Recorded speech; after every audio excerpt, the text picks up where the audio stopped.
Hey there, and welcome to your latest deep dive here on Westferry Times. Great to be here. We've all been seeing the headlines about the UK economy, right? And, well, it's been over 4 years now since the official Brexit departure. That's right. Time flies. It really does. So I thought it was definitely time we, really dug into what's actually going on. What are the key things happening?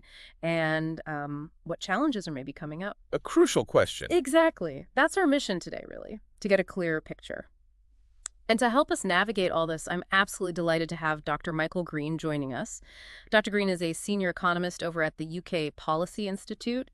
His work, well, it really focuses on those crucial intersections: trade, labor markets, economic policy. That's my dash. He's spent years looking into these really complex areas, so honestly, the perfect person to help us make sense of it all. Happy to try and shed some light. Michael, thanks so much for lending us your expertise today for this deep dive. Thanks for having me. And of course, thank you for joining us and watching Westferry Times. Yes, thank you. So let's jump right in. Let's try and paint a picture. Based on the material we've both looked at, what's the broad state of the UK economy right now? 4+ years on from Brexit. Well, it's certainly been a turbulent period since early 2020, hasn't it? The sources we looked at definitely highlight that. Absolutely. So much going on. We've had these massive economic shocks, obviously the huge impact of COVID-19, Right. then ongoing global supply chain problems, which are still working through, and of course that sharp spike in inflation driven a lot by energy prices, but also, wider international instability. Okay. So a global picture there, too. Definitely. But then you layer Brexit onto that mix, Yes. and we do see some clear effects emerging from the data.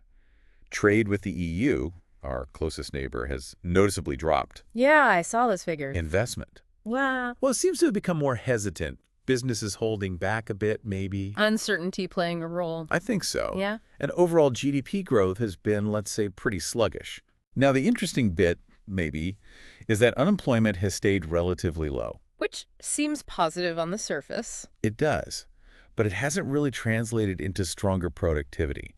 And that's a key worry, something we'll probably get into more. Okay. So the snapshot right now, it's one of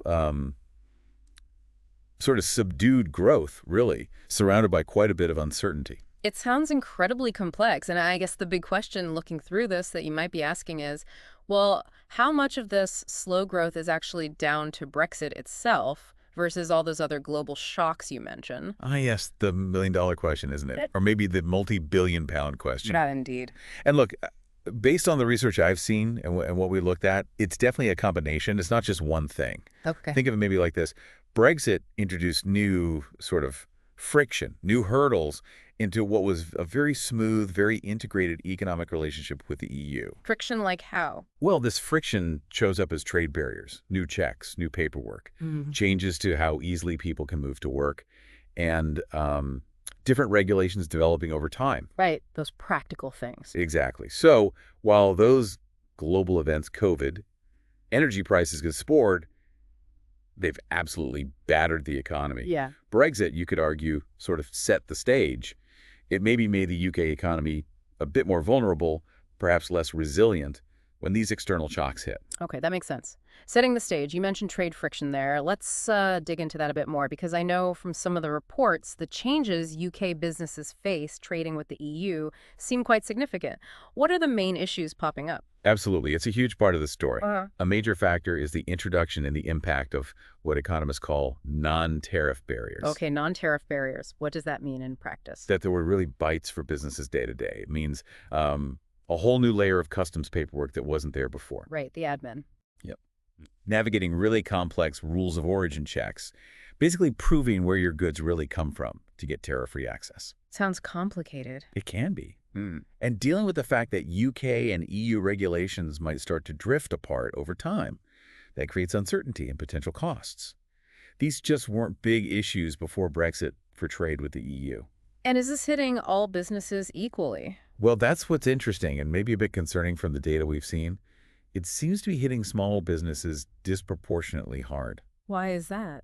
For many of them, the extra cost, the sheer administrative burden of dealing with this new friction, it's just become too much too expensive. So what happened? Some have reduced how much they trade with the EU, and some have even stopped altogether. Wow, really? Yeah. Larger companies, the ones with bigger teams, more resources, they're adapting. They have compliance departments, logistics experts.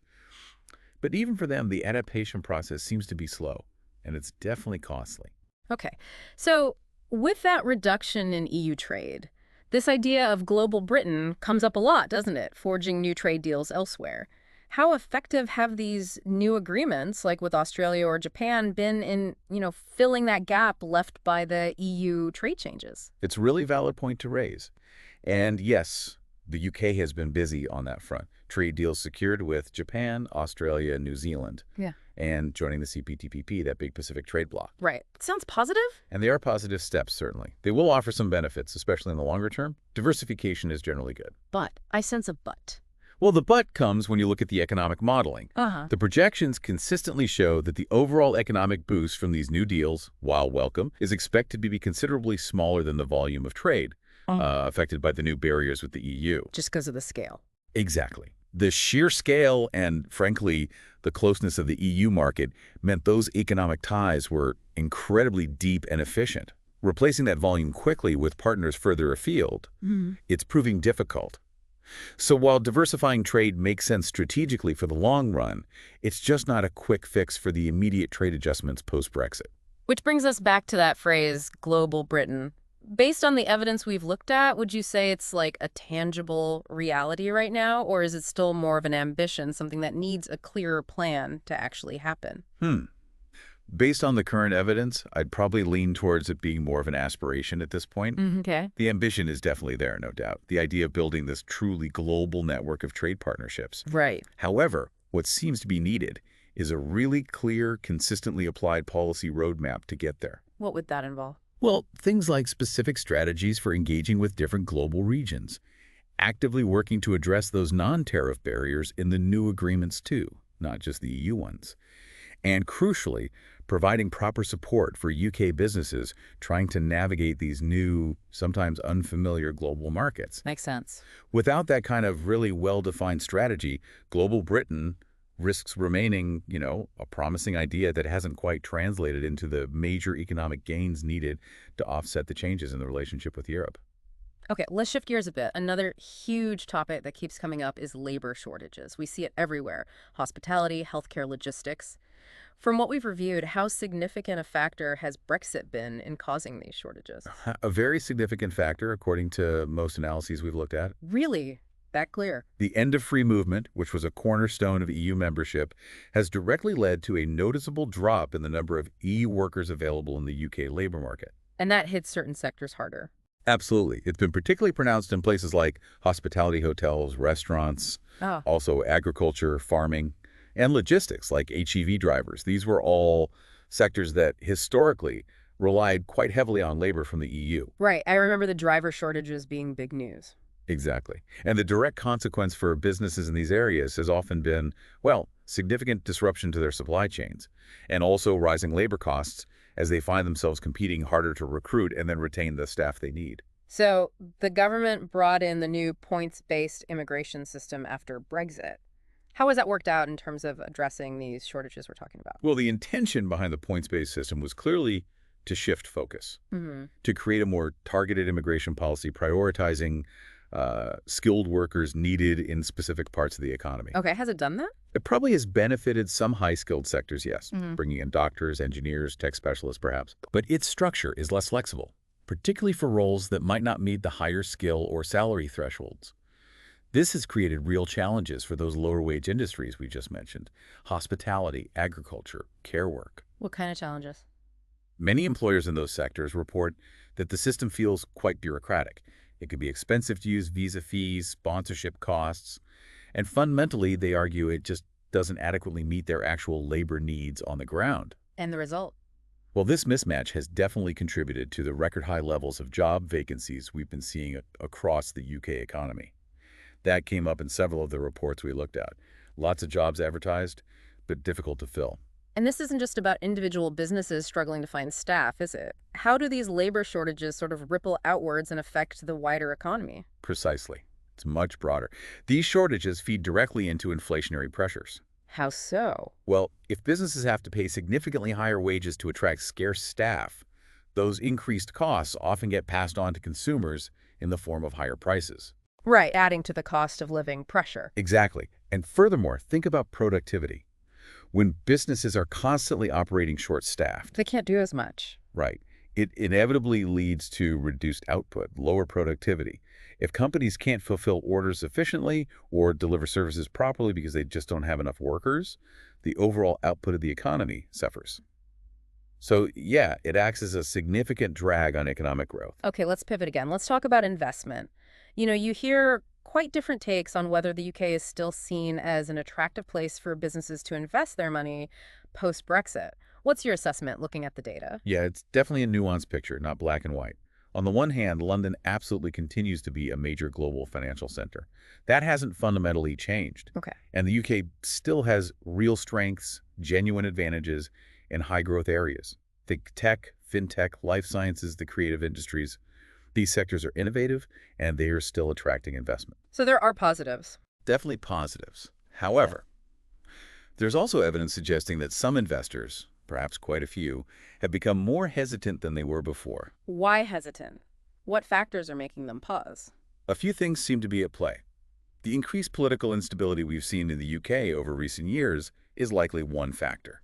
Ongoing regulatory uncertainty, as the UK figures out its own rules post-Brexit, that lack of clarity can be unsettling for investors making long-term bets. Right, predictability matters. Hugely. And of course, the loss of that automatic, frictionless access to the huge EU single market is undoubtedly a consideration for businesses that use the UK as a base to serve Europe. So they're weighing the opportunities against these new risks and, frankly, new complexities. What about the financial services sector specifically? Because before Brexit, there were lots of predictions, weren't there, about a major exodus of banks and finance firms from London. Did that actually happen on a big scale? Well, there has certainly been some relocation of financial services activity out of London. That's undeniable. Why did that happen? Largely because of the end of something called passporting rights. This basically allowed firms based in the UK to sell their services seamlessly across the entire EU. When that ended, some firms needed to set up or bolster bases within the EU to continue serving clients there. Okay. But not a mass exodus? No, not the mass exodus some predicted. London has shown considerable resilience. What makes it resilient? Its deep pool of talent is a huge factor. The established infrastructure, the legal system, the concentration of expertise, and its regulatory reputation, while evolving, is still strong globally. These remain significant draws. So what's the challenge now for the city? I think the sector recognizes it can't be complacent. It needs to keep its competitive edge. That means really fostering innovation, especially in growth areas like fintech, and ensuring the UK's regulatory framework stays agile, attractive, and internationally respected in this new post-Brexit world. You mentioned fintech there. Looking across the innovation landscape more broadly, are there particular blight spots in the UK economy right now that offer some grounds for optimism? Oh, absolutely. There are definite strengths. As we touched on, the UK is genuinely a world leader in the fintech space. Lots of exciting companies and innovation happening there. Okay. There's also really strong and growing momentum in green technologies, renewables, carbon capture, that sort of thing. Big potential there. Right, the green transition. Yes. And also areas like artificial intelligence, AI, and various digital services. The UK has got real pockets of excellence. These are all areas with significant global growth potential. So the potential is there, but how to make the most of it? Well, capitalizing on these bright spots requires real strategic effort and sustained effort. It's not automatic. What kind of effort? It means things like targeted investment in the right infrastructure, Yeah. digital infrastructure, research facilities. It needs supportive government policies that actively encourage innovation and risk-taking. And, crucially, coming back to the skills point, ensuring we have a pipeline of skilled talent ready to work in these cutting-edge sectors. That's vital. So, Michael, bringing this together as we look towards the future, what do you see as the most pressing economic challenges facing the UK, specifically in this post-Brexit environment? What stands out from the analysis? Looking ahead, several big challenges really stand out. Firstly, and perhaps most fundamentally, is tackling the persistent issue of weak productivity growth. We mentioned it earlier, it's been a problem for a while, but it's crucial for raising living standards. Right. productivity. What else? Secondly, addressing that growing mismatch between the skills people have and the skills employers actually need. The skills gap that's holding back businesses and individuals. Okay. Thirdly, there's a need to modernize outdated infrastructure in various parts of the country. Transport, digital connectivity. It's patchy. Uneven development. Exactly, which leads to the fourth point, tackling the widening regional inequalities across the UK, ensuring economic growth is more balanced and benefits more communities. And how does Brexit relate to these? Are they separate issues? Well, these are mostly long-standing challenges, predating Brexit in many cases. But what's significant, I think, is that Brexit has, in many ways, made tackling them harder. How so? It's stretched government resources, financial resources, but also just bandwidth, policy focus. So much attention has had to go towards managing the exit process and its immediate consequences, potentially diverting effort from these deeper structural problems. Right, it takes up a lot of oxygen. So given these challenges, what potential solutions or strategies might help the UK navigate this period? What could make a difference? Well, there's no single magic bullet, obviously. It needs a multi-pronged approach. Such as? A clear, coherent industrial strategy seems essential. One that actively identifies and supports those high-growth sectors we talked about, the potential winners of the future. Okay, backing strengths. Yes. Alongside that, significant sustained investment in upskilling and reskilling the workforce, preparing people for the jobs of tomorrow, not yesterday. That's critical. Skills again. Definitely. Continued investment in technology adoption and, importantly, the green energy transition is also vital for future competitiveness and sustainability. And perhaps contentiously for some, but economically important, making concerted efforts to repair and improve trade relationships. And that probably starts with the EU, our largest trading partner. Reducing some of that friction could provide a significant boost. On that very point, the relationship with the EU, is there any realistic prospect, do you think, of a closer future relationship developing down the line? Or is that politically off the table? Politically, well, as the sources we looked at likely suggest, this remains a very sensitive and complex area in the UK. There isn't a widespread appetite for reopening fundamental questions about membership. Right, that seems clear. However, if you look at it purely from an economic perspective, there's certainly a strong argument for greater pragmatism, finding ways to work together better where it makes sense. What might that look like in practice? It could involve exploring specific areas where aligning regulations might be mutually beneficial. Think about things like chemicals regulation, REC, or food standards, maybe even certain aspects of financial services. So alignment in specific sectors. Potentially. The idea would be to reduce those non-tariff barriers, cut down on the red tape, and make trade smoother in targeted ways.